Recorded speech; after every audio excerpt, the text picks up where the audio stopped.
Super star Rajinikanth Lal Salaam படத்தை தொடர்ந்து இப்போ வேட்டையன் படத்தில் ரொம்பவே பிஸியாக நடிச்சிட்டு இருக்காரு. ஆந்திரா பகுதியில் வேட்டையன் படத்துடைய இறுதிக்கட்ட ஷூட்டிங் நடந்துட்டு இருக்கு. இந்த ஷூட்டிங்கில் அமிதாப் பச்சன், ஃபகத் ஃபாசில், ராணா டகுபதினு எல்லாருமே பார்த்தீங்கன்னா கலந்துருக்கிறாங்க. மேலும் ராணா தான் இந்த படத்தில் வில்லனாக நடிக்கிறாருன்னு சமீபத்தில் தகவல் வந்திருக்கு.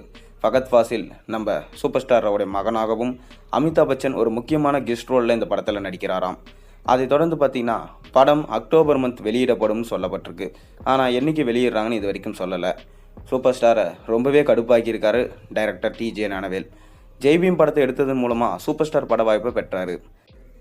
ஜெய்பீம் போலவே சமூக கருத்துள்ள படமாக இது உருவாகும்னு சொல்லிட்டு அனைவராலும் எதிர்பார்க்கப்பட்டு வருது. ஆனாலும் ஒரு சிலரோ இது கமர்ஷியல் படமாக தான் இருக்கும்னு சொல்லிட்டு சொல்லப்படுது. மேலும் இப்போவே லைக்கா ப்ரொடக்ஷன்ஸ் இந்த படம் 1000 கோடிக்கு மேலே தொடும்னு சொல்லிட்டு டார்கெட் வச்சுட்டாங்க. அதை தொடர்ந்து சூப்பர் ஸ்டார் ரஜினிகாந்த் இப்போ கூலி படத்தில் பிஸியாக நடிக்க போகிறாரு. இந்த படத்தை லோகேஷ் கனகராஜ் அவர்கள் டைரக்ட் பண்ண போகிறாரு. சன் பிக்சர்ஸ் தான் பார்த்தீங்கன்னா ப்ரொடக்ஷன் பண்ணுறாங்க. அனிருத் மியூசிக் போடுறாரு. மேலும் இந்த படத்தை பேன் இண்டியா படமாக தான் எடுக்க போகிறாங்க. இந்த கூலி படம் தங்க கடத்தில் மையமாக வச்சு எடுக்க போகிறதா தகவல் வந்திருக்கு. அதாவது சூப்பர் ஸ்டார் ரஜினிகாந்த் ரெட்ரோ ஸ்டைலில் பார்த்தீங்கன்னா இந்த படத்தில் நடிக்கிறாரு.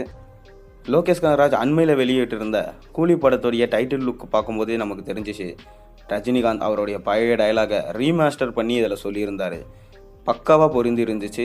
மேலும் தங்கம், அதுக்கு நடுவில் பார்த்தீங்கன்னா பணக்கட்டுகள், அதுக்கு நடுவில் ஆட்கள், வாட்சில் கூட பார்த்தீங்கன்னா தங்கத்தை காமிச்சிருந்தாங்க. இப்படி இந்த படத்தை தங்கத்தை பேஸ் பண்ணி மையமாகவே எடுக்கப்பட்டு வருது. போதை சம்பந்தப்பட்ட கதையாக இருக்காதுன்னு சொல்லிட்டு லோகேஷ் கனகராஜ் முன்னவே பார்த்தீங்கன்னா உறுதி செஞ்சுருந்தார். அதை தொடர்ந்து இந்த படத்தோடைய ஃபஸ்ட்டு சிங்கிள், அதாவது இப்போ ரிலீஸ் பண்ணாங்க ஃபஸ்ட்டு சிங்கிள். அது என்னென்னா பார்த்தீங்கன்னா டிஸ்கோன்னு சொல்லிட்டு அந்த பாட்டு, அதுவும் பார்த்தீங்கன்னா ரெட்ரோ சாங் தான். அதை தொடர்ந்து சூப்பர் ஸ்டாரோடைய வாய்ஸில் பக்காவாக பார்த்தீங்கன்னா ஃபஸ்ட்டு சிங்கிள் ரெடியாக போகுது. இப்போ அண்மையில் பார்த்தீங்கன்னா ஷூட்டிங்கை ஸ்டார்ட் பண்ண போகிறாங்க. இன்னும் ஒரு நாட்களில் ஷூட்டிங் நடக்க போகுது. அதில் சூப்பர் ஸ்டார் ரஜினிகாந்த் பார்த்தீங்கன்னா கலந்து கொள்ள போகிறாரு. கடைசியாக நம்ம லோகேஷ் கனகராஜ் எடுத்த லியோ படம் சரியாக போகாததுனால பார்த்து ஒரு சீனையும் மேக் பண்ணியிருக்காரு. நிச்சயமாக பார்த்தீங்கன்னா இந்த படம் பக்காவாக வரும். அதில் எந்த விதமான சந்தேகமே இல்லை. நம்ம பொறுத்திருந்து பார்ப்போம் இந்த படம் எந்த மாதிரி வரப்போகுது, எப்படி இருக்க போகுது. நீங்கள் தலைவர் 171 படத்துக்காக வெயிட் பண்ணுறீங்களா இல்லையான்றதை மறக்காமல் கீழே கமெண்ட்டில் சொல்லுங்கள். மேலும் சேனலில் போகிற விஷயம் தான் மறக்காமல் சப்ஸ்கிரைப் பண்ணுங்கள், லைக் பண்ணுங்கள், பெல் ஐக்கானை ப்ரெஸ் பண்ணுங்கள். அப்போ தானே போகிற விஷயம் நோட்டிஃபிகேஷனாக உங்களுக்கு சேரும்.